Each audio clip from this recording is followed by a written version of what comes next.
Let's do roll call and determination of quorum to kick it off. Mike, would you mind, sir? Mike Hanna, present. Dave Cravens, present. Dan Maddox, present. Lisa Floyd, present. Okay, hereby we do have a quorum, so we'll go ahead and move on to the next agenda item, item 3.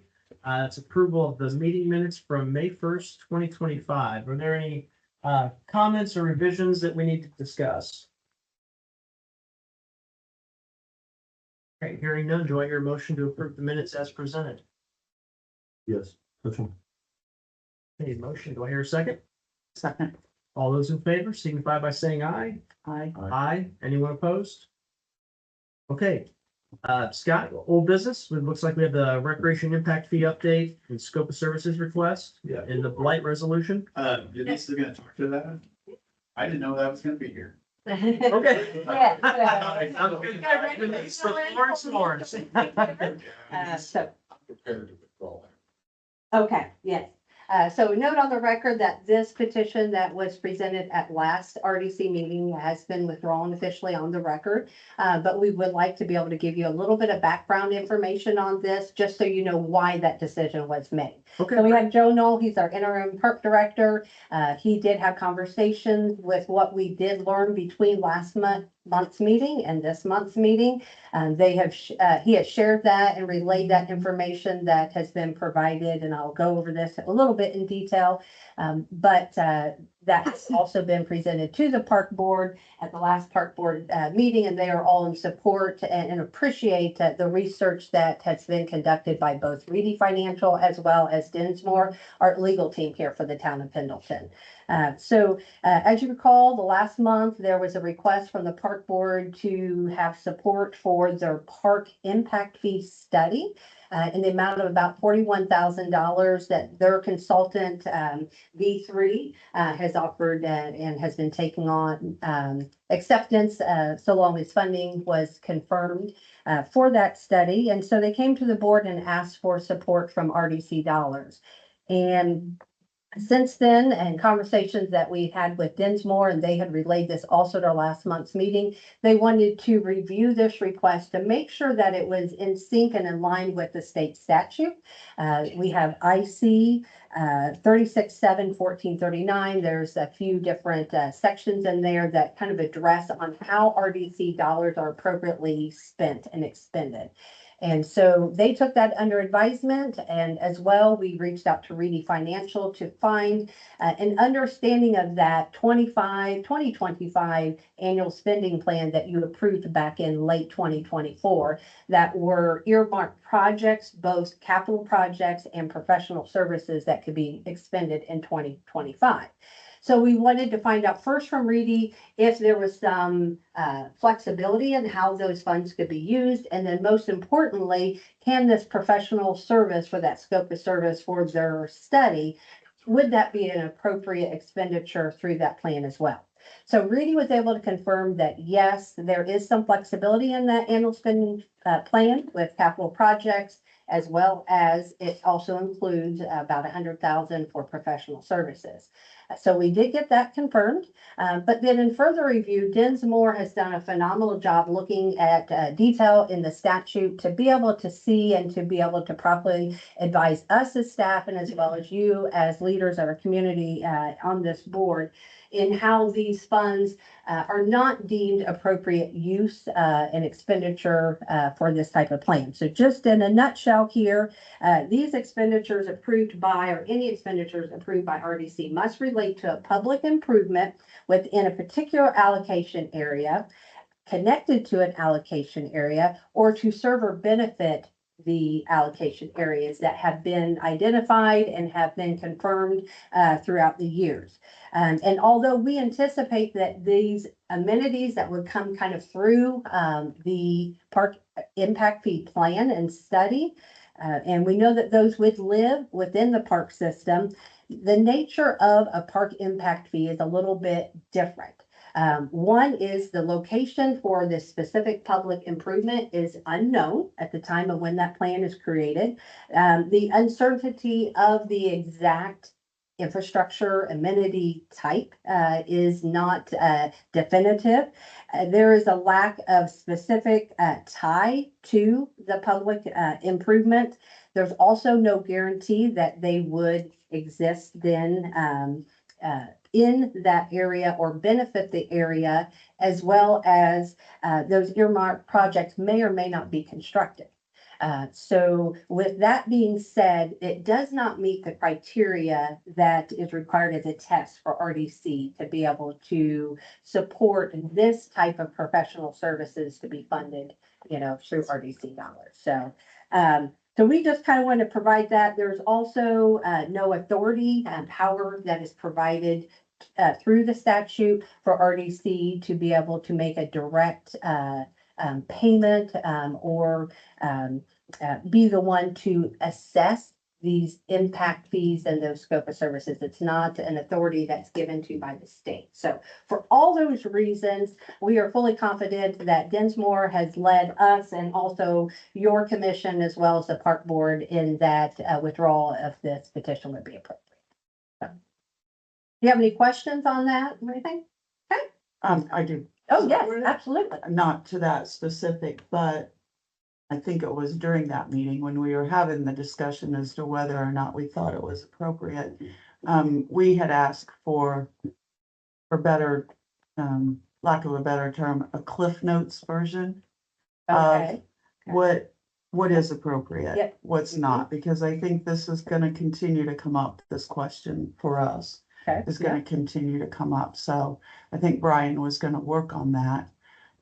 If he could continue to do that and give us a shortened version.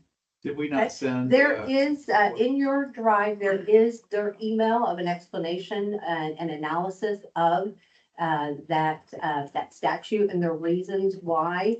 But we can definitely, it kind of gave a hint on kind of what would be appropriate. Yes, this is the document here. It's more of what they're looking for as far as an infrastructure improvement would be something that's more tangible in nature, that has a little bit more direct tie to location and timing. So if the park were to present and request for support for an amenity that is known, and that location of where that amenity is going to be known, where the timing of that construction, if it's going to be taking place, say within the year that those dollars would be expended, then they felt like that would meet the test for support for RDC dollars in this. Other situations are like, particularly the town is a little bit more direct, and Dan O'Neill is on the phone here as well. So Dan, please do chime in if I say anything incorrectly here.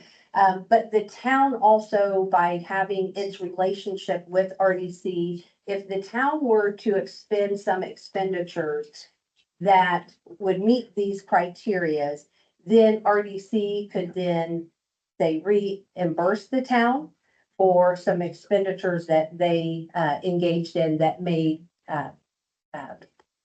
be tied to the park with some expenditures there, but that did not take place either. So there are a few different tests there. Dan, we've got one of our members, Lisa Floyd, that asked for kind of a list of kind of what would be appropriate, what's not. So then that way they have a good understanding going forward when these requests come in. Is that something that we can provide maybe a little bit more in detail for them for our next meeting, or through staff that we can provide and communicate to the board? Yes, and apologies that I wasn't here right away. I couldn't get in. But yeah, that's something we could work on. I think you hit some of the points there. I mean, generally, just for some clarification, I'd say that public improvements are not a very specifically defined term. You may have already said that, Denise, but I think you hit a couple big points there where we just need to have clear ties to the specific allocation areas, and some of those other points you mentioned. But I do think, yeah, we could put something together that would kind of roadmap the types of requests and things that could be either paid for directly or reimbursed.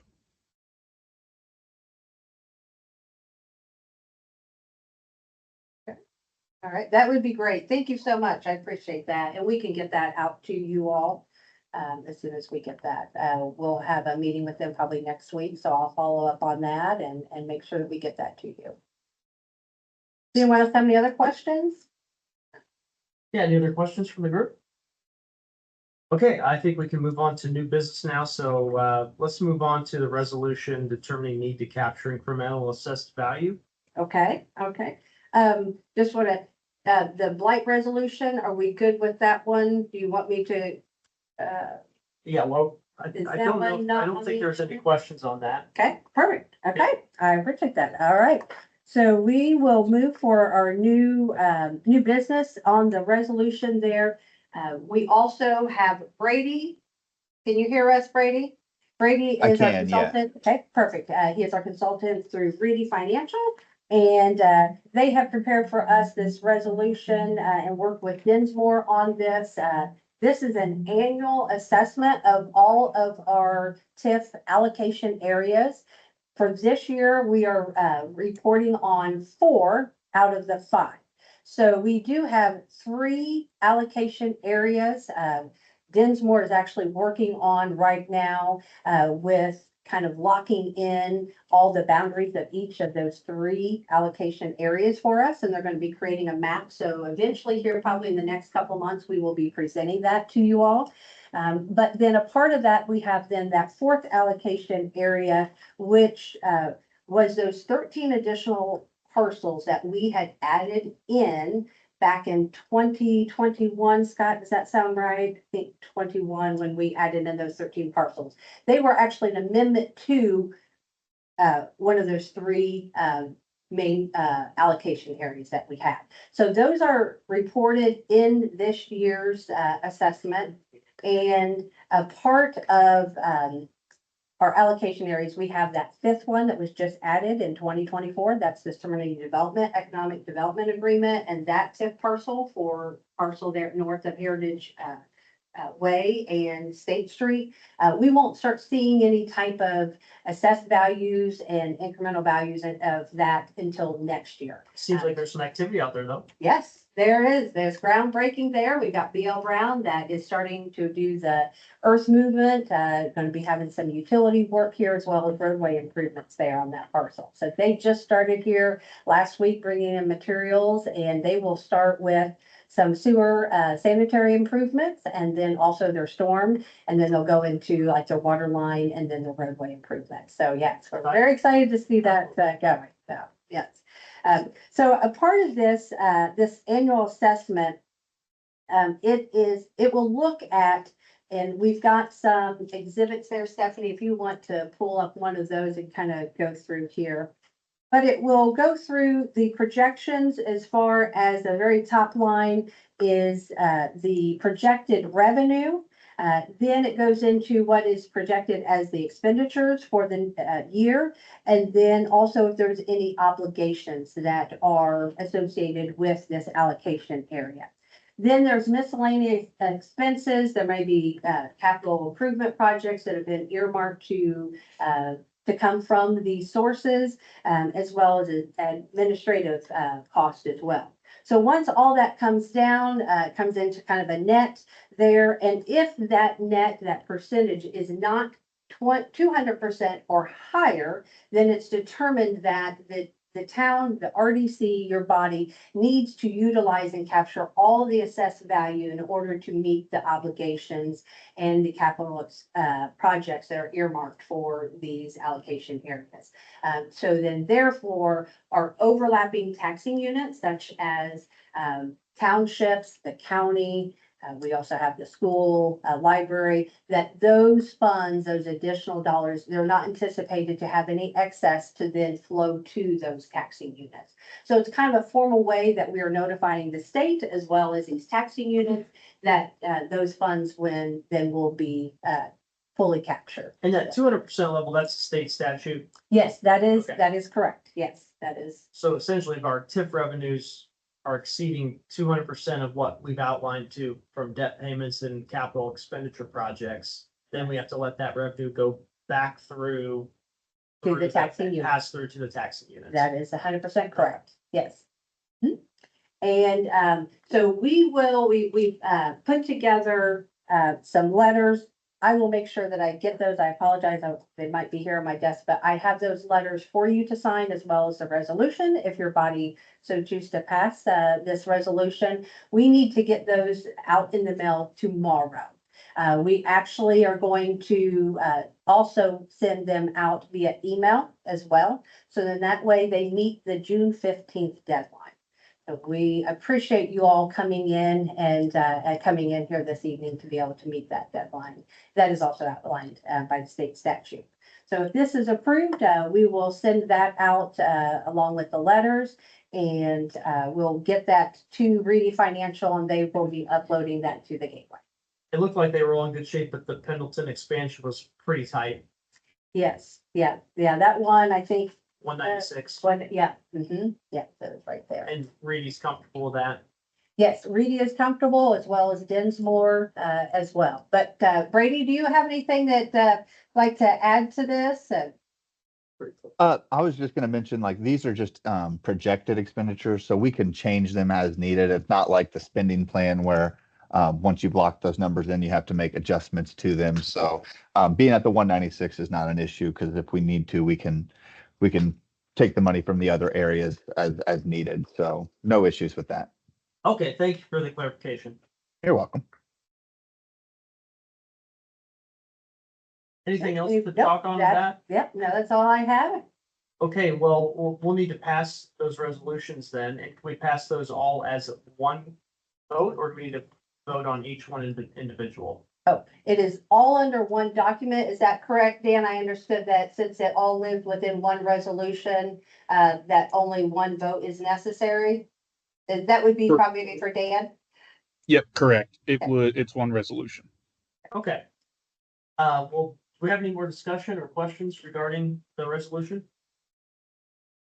Do I hear a motion to pass the resolution of the Pendleton Redevelopment Commission determining need to capture incremental assessed valuation? Motion. All right, do I hear a second? Okay, all in favor? Aye. Anyone opposed? Okay, resolution passes, and we'll Okay, get those great. signed for you. Wonderful. Thank you very much. Yeah, I'll grab those here just in a moment. Okay, great.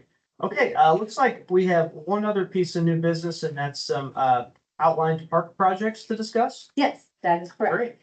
We have Joe Knoll. He is the interim park director. And so he had met with his board, and they would like to present a request for you this evening, kind of stemming from our previous conversations with last month. And he has a project that they would like to share with you for your consideration. Okay, great. That being said, he's all set, and I'm going to turn it over to Joe. Thanks, Joe. Thank you. I think you have, my initial request is in your packet there, and I trust you probably already read that, so you don't need me to reread that to you. But there are a couple of points that I'd like to, why I think this is appropriate for your consideration. One is the urgency of the need, and because of a grant we received from the South Madison Community Foundation of $10,000, there is a time limit on it. So we would need to act on that within 1 year. And if we don't, then the foundation could withdraw that funding. So that's $10,000. I think the project, if you understand where the project is going, it's the old tennis courts behind the pool.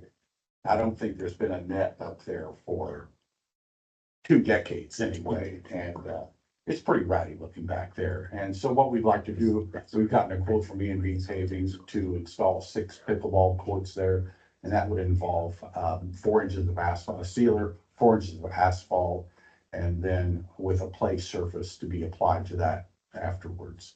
It includes nets, and includes a fence around it, a vinyl coated fence around it. So it'll activate that space, which I think you could really consider that area back there a little bit blighted at this point. So, and also the Indiana Code permits the RDC to use TIF revenues to fund expenditures related to an area connected or serving the allocation area. The downtown area adjacent to the park is within the allocation area and makes this an appropriate project both in connection and in service. So I thank you for your consideration. Do you have any questions about the project, where we stand with it? I did. Is there gonna be lighting or is there proposed lighting? There is electricity back there. We'll determine the need once, once it's put into service and see how it's used, but that is a distinct possibility. Okay. Any questions from the rest of the group here? I felt to mention there is a map that is also in your teams there that kind of help. Thank you very much, Steph. Appreciate that. It's pretty on it. Well, it seems like a really nice project and a nice way to improve that area. Nice amenity for the community. Yeah, it's pickleball's popular. It sure is. It's hot now and it looks to be hot for some time going forward. Yep. One thing we like about that location, there's parking there. I've looked at that area where the pool parking is, and we've got bicycle racks for 1,000 bicycles, and we average about 3 a day there. So we might be able to take those bicycle racks out and expand that parking area, maybe get another row back there, so on the busy hot summer days that we would have ample parking for both pickleball players and pool usage. Pool users, yeah. Once you receive the funds, do you have a projected done date, start date, finish date? Start date could be really soon. I've spoken to Cam at EB Paving. They can start that project right away, but it does take about a 6-week time period between when they lay the asphalt down and when they can come in and put that surface on top of it. So it'll be surface. It's some sort of acrylic compound they put over it, and then they paint the lines on it and that sort of thing. So I think it could be, certainly this summer it can be completed. Great. One more, for clarification, they'll be totally dedicated pickleball. They're not tennis No, / pickleball. It's just pickleball. Any other questions, guys? How would they, I mean, can you play for an hour? Can you play for 2 hours? It's open play, so you can play as long as you can hold the court and take more of them. Dictates. Yeah, if you fight them off, you can have it forever. I don't think they'll come to that. 6 courts, I think, would be ample right now, and so just like to see how it goes. Well, do I hear a motion to approve the request? Motion. All right, Second. a second. All in favor, signify by saying aye. Aye. Aye. Anyone opposed? Very Request approved. Thank you. wonderful. Thank you so much. With that, on behalf of the park, I would like to just go on record to say this is another amenity open to the community, open to vandalism. So on behalf of the park, I would like to request that we somehow as a community figure out how to decrease the vandalism of our public spaces. So just recently with this man's help, we've added several cameras to the park, and we've already been able to afford a couple of ne'er wells in the park area. We have coverage of the circle area on the community building, on the museum. We have one inside of the shelter house, and we're actively seeking ways to work with law enforcement to try to curtail some of the vandalism that continues to happen. And I don't think, I'm not expecting this to be 100% responsibility of the park either. I think it's a community Yes. responsibility and responsibility of our law enforcement to help you out. Yeah, I'm trying to wrap my head around what sort of a community engagement I can come up with, a program or something to help alert the public of what's going on and what they can do and what their part is. So I'm working on it. Good job. Appreciate You did a it. Very good job. Nice work. Thank you. All right, are there any other items that we need to discuss this evening? All right, well, hearing none, we'll entertain a motion for adjournment. Our next meeting will be July 3rd at 5:30. Motion. You're a second? Second. All right, all in favor? Aye. Aye. Thank you. Thank you.